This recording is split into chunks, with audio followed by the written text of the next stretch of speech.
दिग्विजयी भव श्रीमद्खण्ड श्रीविजयी भव श्रीविद्याधरी राधा सुरेखा श्रीराखीधर श्रीपादा जय विजयी भव दिग्विजयी भव श्रीमद्खण्ड श्रीविजयी भव जय विजयी भव दिग्विजयी।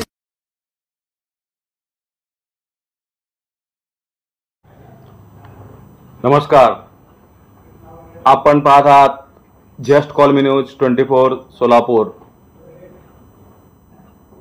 आज भाऊबीज, दिवाळीमधील एक महत्त्वाचा क्षण म्हणजे एक दिवस असतो भाऊबीजेचा। भाऊ आणि बहिणीच्या नात्यांचा दिवस असतो तो आज भाऊबीज।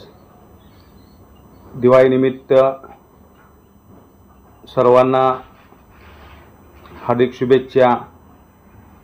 दिवाळीच्या निमित्तानं एवढं सांगायचं वाटतंय, दीपावलीच्या शुभदिनी वचन एक घेऊया, प्रत्येक श्वास दुसऱ्याच्या सुखासाठी अर्पूया।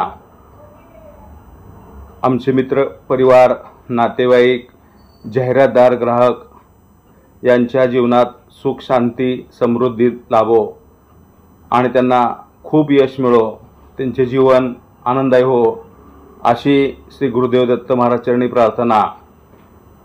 अवधूत चिंतन श्री गुरुदेव दत्त श्री स्वामी समर्थ महाराज की जय।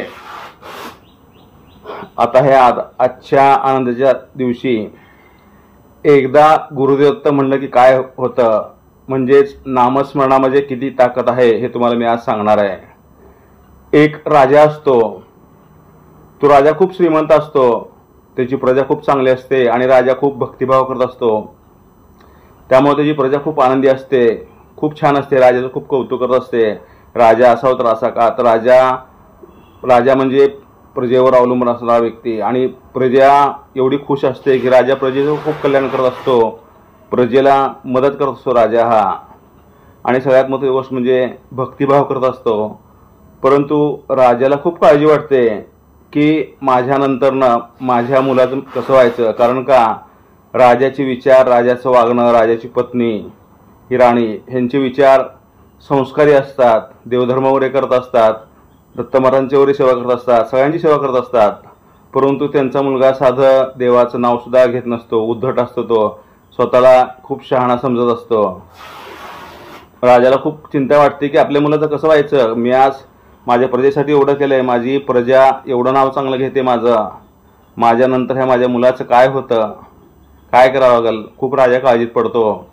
आणि राजाच्या घरी पूर्वी कसं असायचं, राजाच्या घरी वगैरे दररोज साधू महाराज वगैरे येत असायचे आणि राजा त्यांना दक्षिणा द्यायचा, पैसे द्यायचा, मदत करायचा, दानधर्म करायचा, जेवण खाण द्यायचा, रोज न चुकता। राजाला खूप काळजी वाटते। मग राजा काय म्हणतो की आपण याबद्दल एके दिवशी आपण आपल्या साधू गुरूंना सांगूया।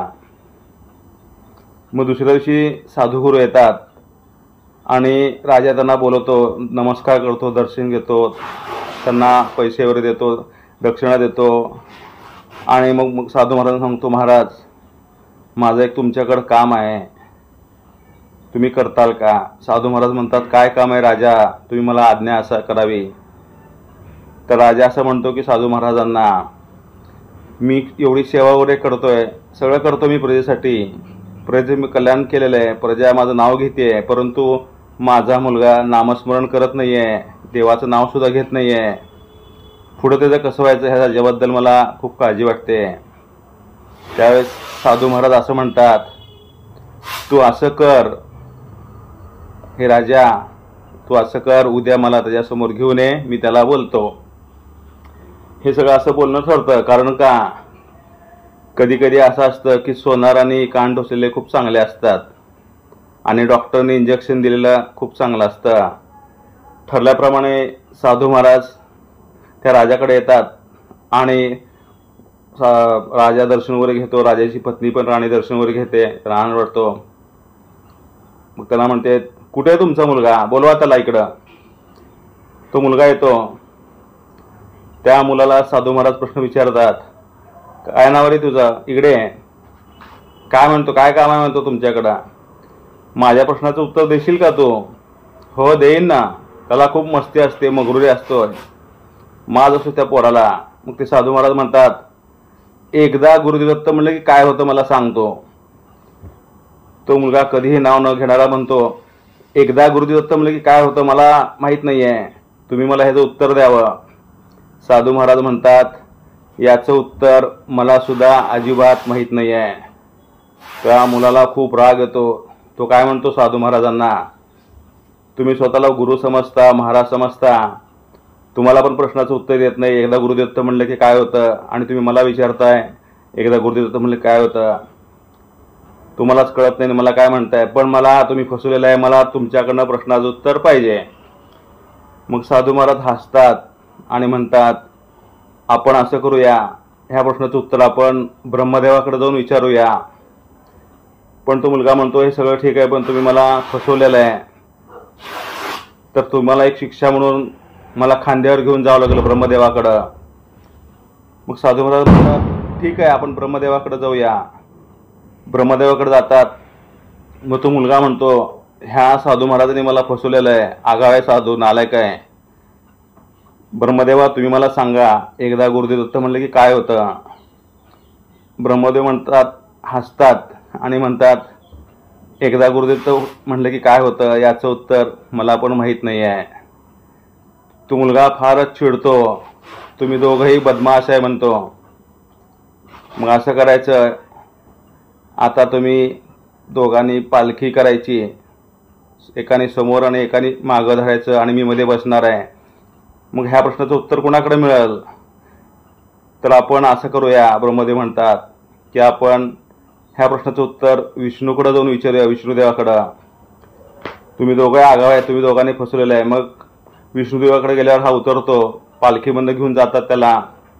मग विष्णुदेवाला म्हणतात, हा मुलगा म्हणतो, विष्णुदेवा हे दोघं आगाव आहेत, मला फसवलेलं आहे, एकदा गुरुदत्त म्हणलं की काय होतं, ह्याचं प्रश्नाचं उत्तर मला तुम्ही द्यावं. विष्णुदेव बोलतात आणि हसतात. ते म्हणतात, ह्या प्रश्नाचं उत्तर मला सुद्धा माहीत नाही आहे. असं म्हणल्यानंतर त्याला खूप राग येतो, ह्या दोघांनी फसवलेलं आहे आणि आता तुम्ही पण मला फसवताय. तुम्ही तिघही हरामखोर आहेत, नालायक आहेत, फसवे आहेत. साधूंनी मला फसवलं, ब्रह्मदेवानी मला फसवलं, आता विष्णुदेव तुम्ही पण फसवलं. मग आता ह्या प्रश्नाचं उत्तर कुणाकडे मिळेल. ब्रह्मदेव फसवतात, साधू फसवतात, विष्णू फसवतात. मग ह्या प्रश्नाचं उत्तर आपण प्रत्यक्षात महादेवाकडे जाऊया आणि महादेवाला जाऊन विचारूया की एकदा गुरुदेवदत्त म्हणलं की काय होतं. मग तो म्हणतो की ह्या तिघांना शिक्षा आहे, साधू, ब्रह्मा, विष्णू ह्यांना शिक्षा आहे की मी आता पालखीमध्ये बसणार आहे आणि एकाने मला वारा घालायचा. मग महादेवाकडं जातात. मग तो मुलगा महादेवाकडे गेल्यावर म्हणतो, महादेवा मला सांगा, एकदा गुरुदेवदत्त म्हणलं की काय होतं. असं म्हणल्यानंतर ना महादेव पण हसतात आणि या प्रश्नाचं उत्तर मला माहीत नाही असं म्हणतात. मग त्यावेळेस त्या मुलाला खूप राग येतो, तुम्ही सर्वजण फसवे आहात, आगाव आहात, तुम्ही सगळ्यांनी मला फसवलेलं आहे. साधूने फसवलं, नंतर ब्रह्मदेवाने फसवलं, त्यानंतर विष्णूंनी फसवलं, आता महादेव तुम्ही पण फसवलं. पण ह्या प्रश्नाचं उत्तर मला मिळालंच पाहिजे. तुम्ही आता सगळ्यांना शिक्षा आहे, तुम्ही चौघांनी मिळून मला उचलायचं, मी पालखीमध्ये बसणार आणि एकाने मला वारा घालायचा. साधू, ब्रह्मदेव, विष्णू आणि ब्रह्मा, विष्णू, महेश, साधू आणि महादेव. मग महादेव असं म्हणतात की ह्या प्रश्नाचं उत्तर तुला प्रत्यक्ष दत्त महाराजच देतील. मग शेवटी सर्वजण मिळून दत्त महाराजाकडे जातात. मग दत्त महाराजांना तो मुलगा म्हणतो, दत्तदेवा ह्या सगळ्यांनी मला फसवलेलं आहे, ह्या सगळ्यांनी मला प्रश्न विचारला की एकदा गुरुदेवदत्त म्हणलं की काय होतं. तर दत्त महाराज तुम्हीच मला आता सांगावं, कारण का तर मला ह्यांनी सगळ्यांनी फसवलेलं आहे. दत्त महाराज म्हणतात, अरे मूर्खा, ह्या प्रश्नाचं उत्तर तुला कधीच मिळालेलं आहे.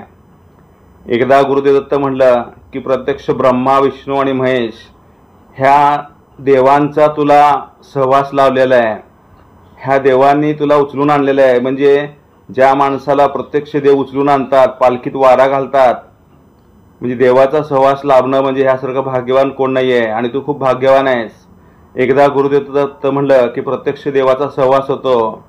असं म्हणल्यानंतर त्या मुलाला खूप आनंद होता. तूच बघ ना, तू एकदा सुद्धा गुरुदेव दत्त म्हणत नव्हतास, परंतु जेव्हा ह्या साधूंचा तुला सहवास लाभला आणि त्यानंतर ना तू कित्येक वेळा गुरुदेव दत्त म्हणलास कळत न कळत, आणि त्यामुळं तुझा आणि माझा सहवास आला. म्हणजे सांगायची गोष्ट अशी की एक चांगल्या माणसाचा सहवास महत्त्वाचा आहे. आणि नामस्मरण जे आहे, नामस्मरणामध्ये खूप ताकद आहे, नामस्मरणामध्ये फार मोठी शक्ती आहे. नामस्मरण केले पाहिजे. देव हा फक्त भक्तीचा भुकेला नसून नामस्मरणाचा भुकेला आहे. गुरुचरित्राच्या 14व्या अध्यायामध्ये एक ओळ आहे. गुरुचरित्रामध्ये, जयाच्या घरी गायन गाती त्याच्यावर माझी अतिप्रीती. जयाच्या घरी गायन गाती त्याच्यावर माझी अतिप्रीती. दुःख दारिद्र्य जाय त्वरित दुरी, पुत्र पोत्रादी शतायुषी नांदो. म्हणजे ह्याचा अर्थ असा, जो माझं नामस्मरण करतो, सतत माझा धावा करतो, त्याच्यावर माझं खूप प्रेम असतं. जयाच्या घरी गायन गाती त्याच्यावर माझी अतिप्रीती. म्हणजे जो माझं गाणं म्हणतो, माझं नामस्मरण करतो, त्याच्यावर माझं खूप प्रेम असतं, त्याच्यावर माझं खूप लक्ष असतं. त्याच्या घरी दुःख दारिद्र्य वगैरे असतं, ते संकट मुक्त झालेलं असतं, आणि त्याच्याकडं आनंदाचं वातावरण, शतायुष्य म्हणजे 100 वर्ष आनंदाचं वातावरण असतं. म्हणजे गुरुचरित्राच्या 14व्या अध्यायामध्ये ही ओळ आहे, जयाच्या घरी गायन गाती त्याच्यावर माझी अतिप्रीती, दुःख दारिद्र्य जाय त्वरित दुरी, पुत्र पौत्रादी शतायुषी नांदतील. म्हणजे आनंदाचं वातावरण ही गुरुचरित्रामधील ओळ आहे. मी माझ्या तोंडाचं मनाचं काही सांगत नाही आहे, गुरुचरित्रामधलीच ही ओळ आहे. त्यामुळं सहवास कोणाचा लाभला हे फार महत्त्वाचं आहे. आणि जगामध्ये श्रीमंत माणसं कोण आहे आणि दरिद्री माणसं कोण आहे तुम्हाला हे पण सांगतो. ज्या माणसाकडं आपले आईवडील आहेत त्याच्यासारखा श्रीमंत माणूस या जगात कोण नाही आहे. आणि ज्याला आईवडील नाही आहेत हे फार मोठं दुःख आहे. आणि जे मुलं आईवडिलांना सांभाळत नाही आहेत त्यांच्यासारखे दरिद्री कोण नाही आहेत. म्हणजे सगळ्यात महत्त्वाची गोष्ट म्हणजे खरा श्रीमंत कोण, गाडी बंगला घोडा बेडा काही उपयोगाचं नाही आहे. कारण का तर गाडी बंगला संपत्ती पैसा ह्या वस्तू वापरायच्या असतात आणि माणसं जपायची असतात, नाती जपायची असतात. महत्त्वाची गोष्ट म्हणजे सगळ्यात श्रीमंत माणूस कोण, तर ज्याच्याकडं आईवडील आहेत, ज्याचे आईवडील जिवंत आहेत, त्याच्यासारखा सगळ्यात श्रीमंत माणूस कोण नाही आहे. दुसरं एक तुम्हाला स्वामींचं उदाहरण सांगतो. श्रद्धा असावी लागते. महत्त्वाची गोष्ट, तुम्ही देवाला हार फुलं पेढे वगैरे काही उपयोग नाही आहे. देव कधीच तुम्हाला मागत नाही. देवाला मागायचं नसतं तर देवाला सांगायचं असतं. लोक देवाला जातात, 4 आठवणे टाकतात आणि मागितलेलं नाही मिळालं म्हणजे सगळं देव नाही म्हणून सांगतात. म्हणजे लोकांनी देवाला सुद्धा नावं ठेवलेली आहेत. आमचे ज्ञानेश्वरांचं पूर्ण नाव ज्ञानेश्वर विठ्ठल कुलकर्णी. त्या ज्ञानेश्वरांना सुद्धा लोकांनी नावं ठेवलेली आहेत. मग सामान्य माणसाचं काय. आता श्रद्धा कशी असावी तुम्हाला एक सांगतो देवाबद्दल. एक स्वामींचा भक्त असतो, तो स्वामींकडे रोज देवाला जात असतो. नित्यनियमाने दर्शन घ्यायचं, यायचं, रोज जायचं. मग तो म्हणतो की स्वामीराया मी तुझ्याकडे रोज येतोय, माझ्या पाठीशी तू आहेस म्हणतोय नेहमी, पण खरंच तू माझ्या पाठीशी आहेस ना. स्वामी महाराज म्हणतात हो मी तुझ्या पाठीशीच आहे. कसं काय. तर ज्यावेळेस मग मी कसं ओळखायचं, ज्यावेळेस तुला अडचणी येतील, तू संकटात असशील, तू चालून दमला असेल, थकला असेल, त्यावेळेस आभाळ येईल, विजा चमकतील, चिखल होईल, तुला चालता सुद्धा येणार नाही, काळोख पसरला असेल, तू दमलेला असेल, थकलेला असेल, परंतु तुझ्या पाठीशी मी असणार आहे. त्यावेळेस असं कर. मग मी कसं ओळखायचं देवा, तर त्यावेळेस 4 पावलं उमटतील. मग असंच काही दिवस जातात. काही दिवस गेल्यानंतर ना खूप त्या माणसाला संकट येतं. संकट आल्यानंतर ना विजा चमकतात, दमतो, चालतो, थकतो, चिखल होतो, ह्याला चालता येत नसतं. हा पाठीमागं वळून बघतो तर 2च पाय दिसतात. हा म्हणतो की महाराजांनी तर आपल्याला असं सांगितलं की तुला 4 पाय दिसतील, 2 तुझे आणि 2 माझे, आपण सोबतच असणार आहे, परंतु 2च पाय आहेत. दुसऱ्या दिवशी जाऊन झोपतो, रागाला येतो, सकाळी येतो, स्वामी महाराजांना म्हणतो अरे तू दगड आहेस का देव आहेस. तुम्ही तर मला असं म्हणलं होतं की मी तुझ्या पाठीशी आहे, आणि काल तर मला 2च पावलं दिसले. तुम्ही तर म्हणलं होतं 4 पावलं दिसतील. स्वामी महाराज हसतात आणि स्वामी महाराज काय म्हणतात बघा. स्वामी महाराज असं म्हणतात, अरे मूर्खा, काल तू दमला होता, थकला होता, मला माहीत होतं. तिथं 2च पाय उमटले. का उमटले माहित आहे का? तू दमला होता, थकला होता, भागला होता, मला माहित होतं, म्हणून मी तुला माझ्या खांद्यावर घेतलं होतं, म्हणून तिथं 2च पाय होते. असं म्हणल्यानंतर त्या शिष्याच्या डोळ्यातून अश्रू येतात आणि तो स्वामींना म्हणतो, स्वामीराया, तुम्ही मला माफ करा. दुसरी एक स्वामींची गोष्ट सांगतो. एक स्वामींचं मंदिर असतं. त्या मंदिरामध्ये बरेचसे लोक सकाळी उठल्यावर नंतर ना फुलं फळं वगैरे घेतात. काही लोक पेटीत दान देतात, पावत्या फाडतात, सोनं नाणं संपत्ती वगैरे देत असतात. परंतु एक खूप माणूस गरीब असतो. तो गरीब माणूस काय करतो, तर तो गरीब माणूस एक फूल घेतो आणि फक्त तिथून वाहतो. सर्व देवळामध्ये त्या फुलाचा सुगंध दरवळलेला असतो. सुगंध दरवळल्यामुळे सगळे लोक आश्चर्याने एकमेकांकडे बघतात की आज काय वातावरण प्रसन्न आहे, आनंद आहे. सगळ्यात महत्त्वाची गोष्ट म्हणजे तुम्ही सेवा करा, मनापासून करा. तुम्ही सेवा विश्वासाने करा. आणि महत्त्वाची गोष्ट, बरेचशे लोकांनी सोने नाणं वगैरे आणले असतं, पण त्याचा काही उपयोग नाही. परंतु एका स्वामीच्या भक्ताने मनापासून आणि श्रद्धेने एक फूल दिलेलं असतं आणि सगळीकडे आनंदाचं वातावरण पसरलेलं असतं. म्हणजे एका फुलामध्ये एवढी ताकद आहे की त्या फुलामध्ये आणि नामस्मरण केल्याने अख्खं ब्रह्मांड हलवू शकतं. ही दुसरी गोष्ट आहे. आज भाऊबीजेनिमित्त आज गुरुवार आहे, म्हणलं जाता काय ते तुमच्याशी बोलावं म्हणून तुम्हाला आज मी स्वामींबद्दल या गोष्टी सांगितल्या. तर एकदा गुरुदेव दत्त म्हणलं की काय असतं, नामस्मरणाचं महत्त्व काय तुम्हाला सांगितलं. सगळ्यांचे मनपूर्वक आभार. सर्वांना पुन्हा एकदा दिवाळीच्या हार्दिक शुभेच्छा. अवधूत चिंतन श्री गुरुदेव दत्त. श्री स्वामी समर्थ महाराज की जय. श्री स्वामी.